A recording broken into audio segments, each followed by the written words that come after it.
Shalom, shalom, shalom. Brother Tawalai, it was just a quick lesson. Um, whenever you see the disclaimer template, that we're going to be reviewing a video, and this was one with Candace Owens. And what I did was I just put up a couple of AI responses to some questions based on the portions of this video that I watched. And we'll just see what AI says, bring out a couple of scriptures, and Lord willing, it'll be edifying. As always, I want to begin by giving all praise, honor, and glory to Yahweh, Bahasham, Yahweh Shai, Bahasham, Raha Chodash, and double honors to the apostles, elders, the bishops, leadership of Great Millstone, peace and salutations to the men out there on the highways and the byways, risking their lives and freedoms to bring forth this gospel, and to the men, women, and children scattered throughout the four corners of the earth of the hopeful elect, to USA, Shalom. So, with this being stated, fair use, we'll get right into it. So, this video is brought to you via Daily Riot, and just brings forth Candace Owens, whom I'm sure everyone has seen. And let's just get into it a little bit. Like I said, and most likely to disrupt the YouTube algorithm, I'm not going to really speak over the responses. I'll let the responses speak for themselves. And we do know that, this devil does hide his wickedness. And with the fact that, we know the ownership of YouTube and pretty much every other industry, they're really not going to bring forth their complete wickedness, but they they're so proud of it that they really can't let it go and hide it completely. So let's get into it. The true history of slavery, because that wasn't exactly a white men sport, okay? Jewish people were the ones that were trading us. Jewish people were in control of the slave trade. They've buried a lot of it, but it's there. Holy crap, guys, it's actually happening. Candace Owens just made a video complaining about Ben Shapiro, and she absolutely drops a nuke on him and the Jews. So this is a question that I asked, and that question is, who owned the ships? And they attempt to minimize their involvement, but hey, it's in there, you know. And this is basically, the question I asked was who owned it, and it's basically it says Portugal and Great Britain were a primary operator, collectively responsible for more than 70% of the total trade volume. And it's Portugal and Brazil transported the highest volume, 5.8. Great Britain, the second highest, 3.3. Other participating nations, France, the Netherlands, Spain, Denmark, Norway, Sweden, and the United States. And when we get into it, you know,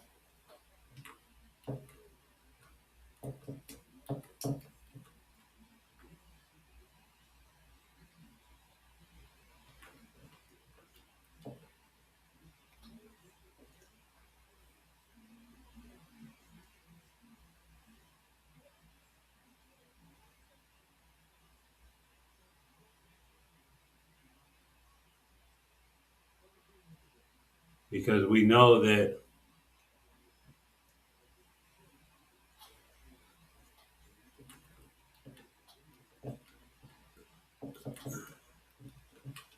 all of the nations came together. Yeah, And this is Psalms 83 and a song or psalm of Asaph. Keep not thou silent, O Most High. Hold not thy peace and be not still, O power. For lo, thine enemies make a tumult, and they that hate thee have lifted up the head. They have taken crafty counsel against thy people and consulted against thy hidden ones. They have said, come and let us cut them off from being a nation, that the name of Yasharallah may be no more in remembrance. For they have consulted together with one consent. They are confederate against thee. And let's see who some of these confederates were. The tabernacles of Edom and the Ishmaelites of Moab and of the Hagarenes. So we know who Edom is. We know who the Ishmaelites, Moab, the Chinese, the Hagarenes, Africans, Gabal and Ammon and Amalek, and we know who Amalek is. Amalek are who we refer to as the nickel or the small hats. The Philistines, another group of Hamites. And let's see if we can find some of these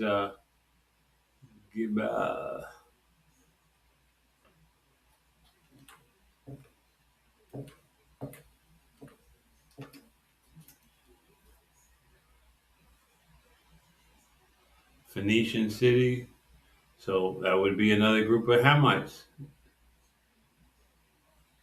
Let's go back here. In Ammon, if I'm not mistaken, Moab and Ammon, that's the Chinese and the Japanese. Ashur also is joined with them. They have Hoban, the children of Lot, Selah. So, hey, all of these nations, and it's no different today. When we come back and we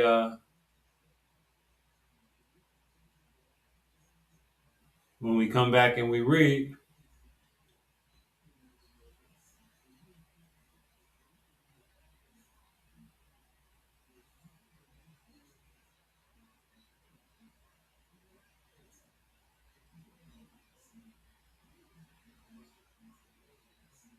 we'll come back to that. But okay, yeah, here we go. So Portugal, Brazil, Great Britain, France, Netherlands, Spain, Denmark, Norway, Sweden, and the United States. The Royal African Company, a London-based company that held a monopoly on the British slave trade. You know what I mean? So, how when they try to minimalize it, then they come through and they show that, hey, 190,000 enslaved people on company-owned ships through 1672 to 1698. The South Sea Company, a major British courier, another British courier, but these were, they just did it a little bit. They were the second, the Dutch West India Company, another British company based out of another land that they had colonized, the East Indian, dominated the Dutch trade during the mid 1600s. Private merchants. By the 18th century, ownership shifted largely to private enterprises and individual merchants to reduce international complications. Liverpool, London, Bristol, British port cities were major hubs for private merchant owners, with Liverpool alone accounting for over 5,000 slaving voyages. And Frederick Drinkwater, Timothy Meagher, hey, insurance. Lloyd's of London was a prominent early insurer of slave ships and their human cargo. Banking institutions like Barclays, and how many, how many of you blacks have your money in J.P. Morgan Chase, and the NM Rothschild, and Sons have acknowledged historical links to the trade. So all of these, participated. And let's get right here, because this is another. It says how many were owned by the nickels, the nickel hat, the tiny tops, and here they try to, historical data indicates that, their participation in the ownership of slave trading ships was minimal, but we know who controls this and represented a tiny fraction of the overall transatlantic trade. Mainstream historians, including those at the American Historic, have refuted claims of Jewish dominance. Why do you have to refute them? Because we know how they move. They remove their history and then deny it, and deny that this way they can look like, it's us, it's you guys and us. We're discriminated, we're hated. But I tell you something's funny. As much as the world hates us, as much as the world despises us, they've never wanted to put us out of every country we've ever been in. If anything, they fight to keep us. But you tiny tops, everywhere you go, they're trying to force you out. Why is that? You know, it says proportional involvement, and I love how they're minimal, minuscule. Uh, what's the other one? Uh,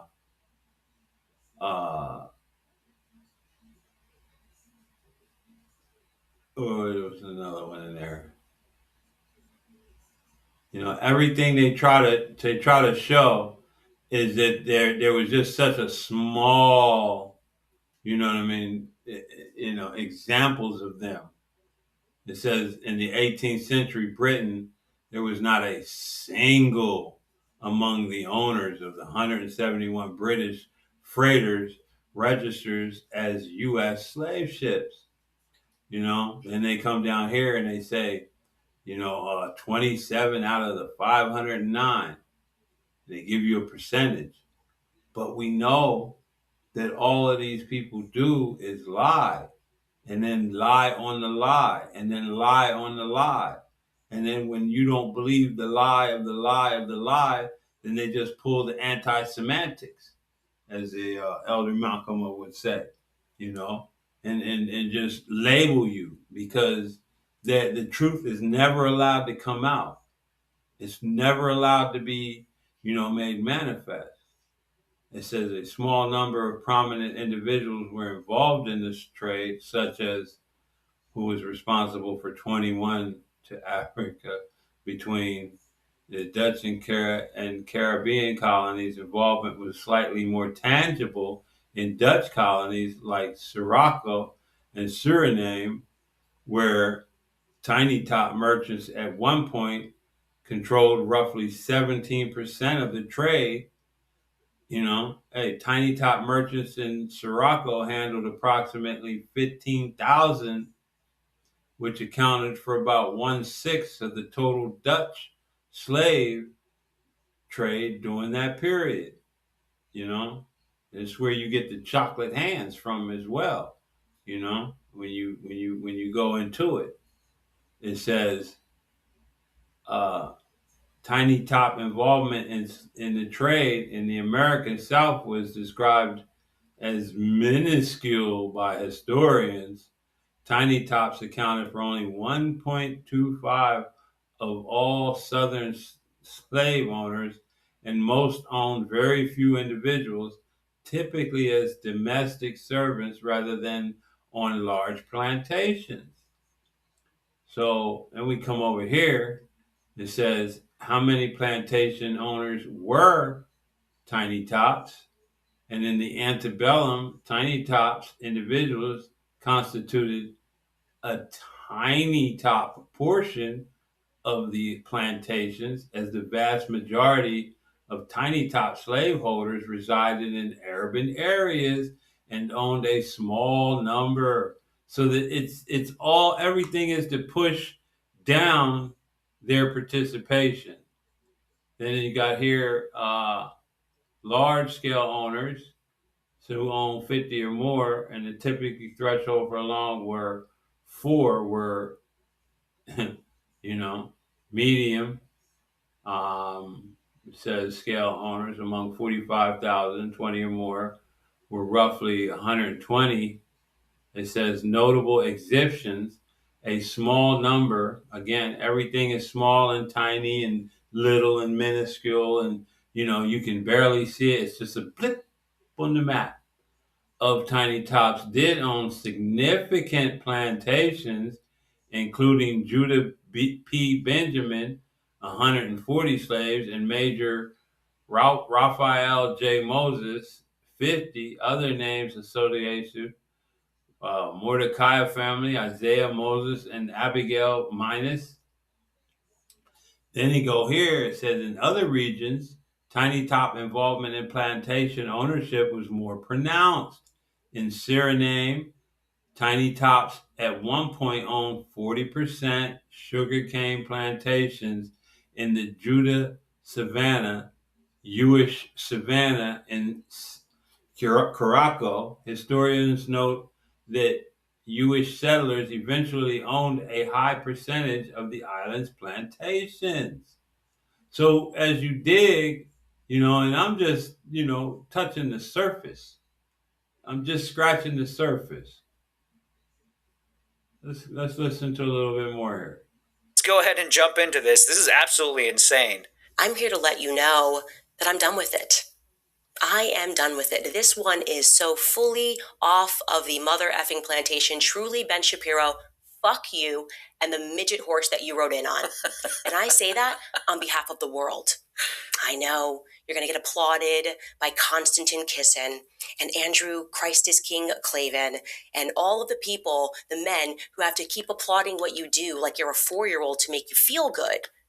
But the rest of the world can't stand you. And,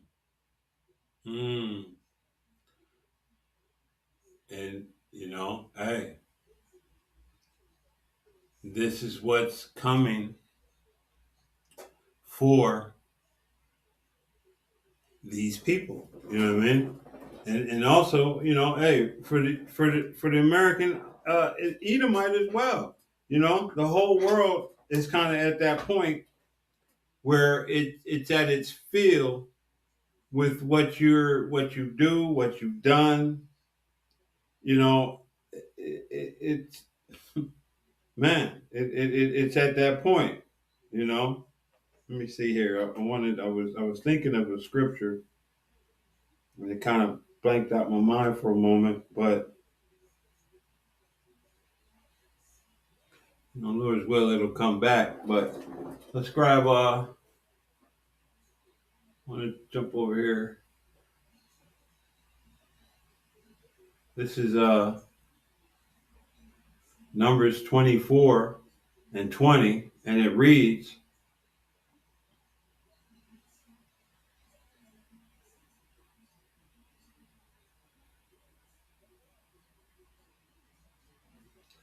We'll start at 18. It says, and Edom shall be a possession. So, hey, that goes against what the Genesis are teaching. That hey, they're going to come to the kingdom and be equal, and everybody is going to be a whole, just a big old marshmallowy s'mores. When Yahushua returns, he's going to contact Hershey's. He's going to contact Nestle.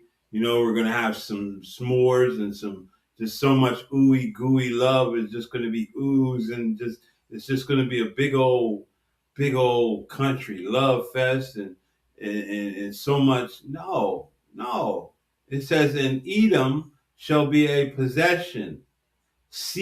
Mount Seir also shall be a possession for his enemies, and Israel shall do valiantly. It says, out of Jacob shall come he that shall have dominion. And who is that? Yahushai. And shall destroy him that remaineth of the city. So Esau Edom is going to be, man, he's going to be cut down, destroyed. His power structure, his system of governance, his everything that he represents is going to be, man, brought low in a moment. Like lightning, I saw Satan fall. You know, his devil is going to go down so fast he's not going to realize he's going down. He's not going to realize the bottom has been removed out from under him. You know, it's going to be like them old cartoons where the coyote runs off the cliff and you know he's still moving before he realizes there's nothing under him. This is how this devil is going to go down. It says, and when he looked on Amalek, the tiny tops, the nickel hats, you know, the imposters, he took up this parable and said, Amalek was the first of the nations, but his latter end shall be that he perish forever. So this man he's running out of time. Everything that he's done, he can't hide anymore. He can't run from his destiny. You know? Let's get back and listen to a little bit more of this. You're obnoxious. You have. That's true. Everybody I know says they have a visceral response whenever they see Ben Shapiro. I mean, people are absolutely disgusted by that guy. Absolutely no values that exist outside of the Talmud. You describe yourself as a Talmudic Jew, and I've learned what's in that Talmud, and I encourage other people at home to learn what is in that Talmud so that you know what Ben thinks of you, because he doesn't just hate me, he hates you too, white men. You know, and it's crazy how they do. So this is another one. It says, what does the Talmud say about the other nations? And I should have put,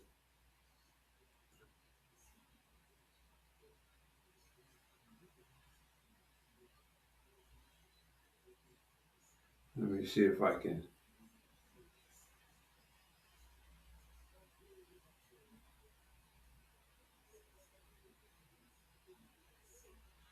What does the Babylonian Talmud say about the other nations other than Israel?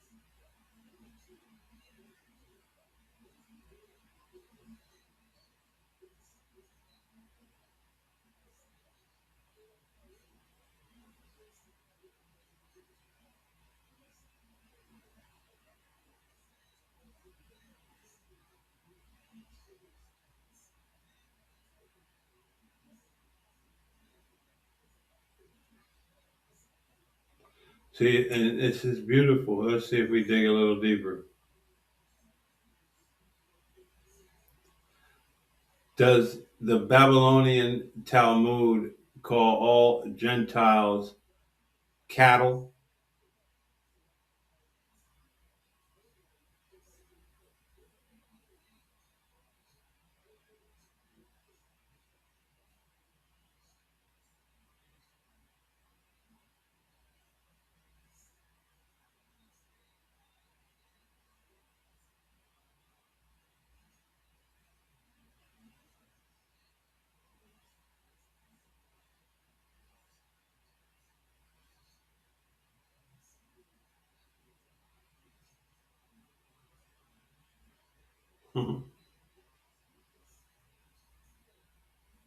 Let's see if it'll keep telling a lie. What does the Babylonian Talmud say about Jesus Christ?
See, they touching on it. You know what I mean? Says he's reportedly his punishment in the afterlife is boiling in hot excrement. You know, it's just like it continues to try to, you know what I mean? And we can see where from TikTok to, you know, all of these things have really been taken over, and you know they're bringing out new and conflicting information that goes against what history and everything that we've read prior has told us. Let's see here. What does the Babylonian Talmud say about Mary Magdalene, the mother of Jesus?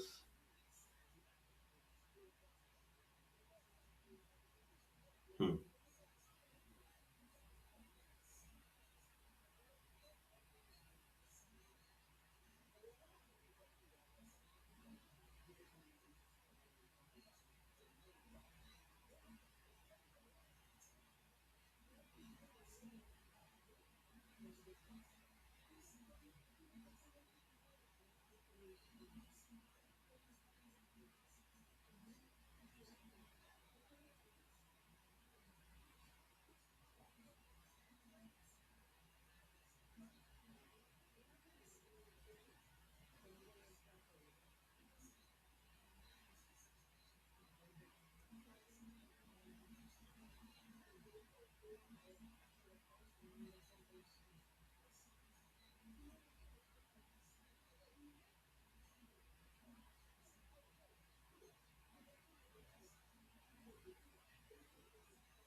And so, you know, hey, what we're I'm kind of just letting you read it instead of, you know, reading it all out loud, just, you know, to interfere with the algorithm, because, you know, we know what they'll do. We're gonna get back and listen to some more of this real quick, and then we're gonna basically we're not gonna listen to this whole video. And he hates all black people, okay? If he's following the rules of the Talmud, I mean, when I say hates, they think that we're animals, that they have a right to own us, that they have a right to make us worship them, that they have a right to lie to us, that they have a right to sue us and take everything that we have, that they have a right to deceive us, that they have a right to treat Charlie the way that he treated Charlie while he was alive. Only So never mind Charlie. Charlie was a piece of excrement as well.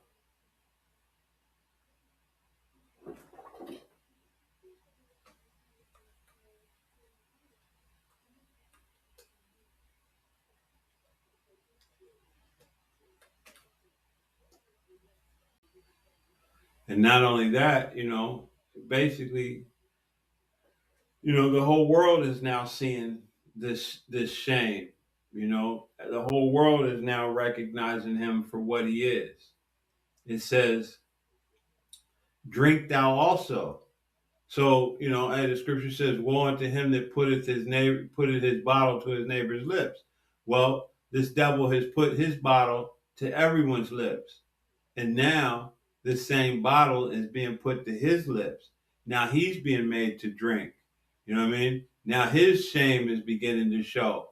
You know? Now he's having to walk across and lift up that dress. And now we're seeing all of the pus and the filth and the shame. You know? It says, "Drink thou also, and let thy foreskin be uncovered.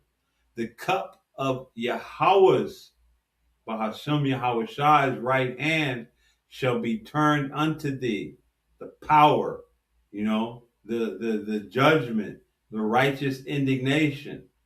and shameful spewing shall be on thy glory. So we're in the time now where that shameful spewing is about to come upon this man. And he's basically, he has nowhere to run. He has nowhere to turn. He can't hide anymore. Everything about him is now being made manifest, and the whole world is watching it. So now we know that, hey, this man is close to being he's about to turn full devil mode on, and the scripture says he shall come down with great wrath because he knoweth he hath but a short time left.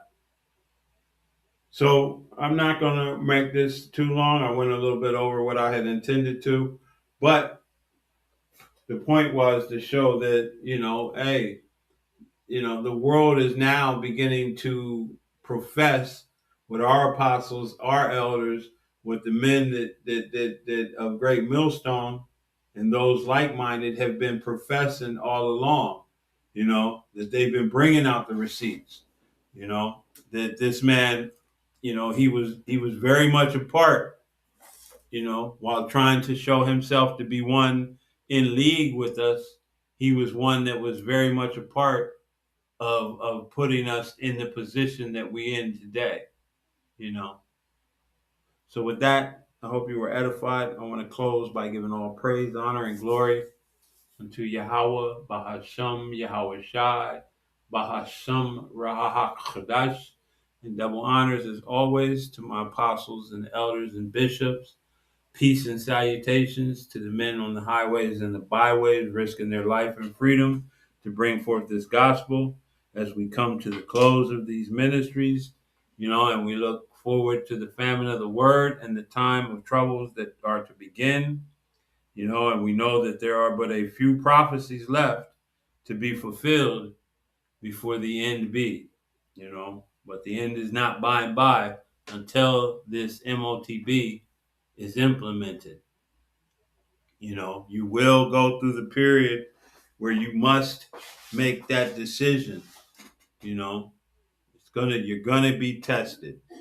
So whatever your leaderships is telling you, if they're not telling you that, a time of testing is coming, they're not preparing you for the things that are about to unfold on this earth.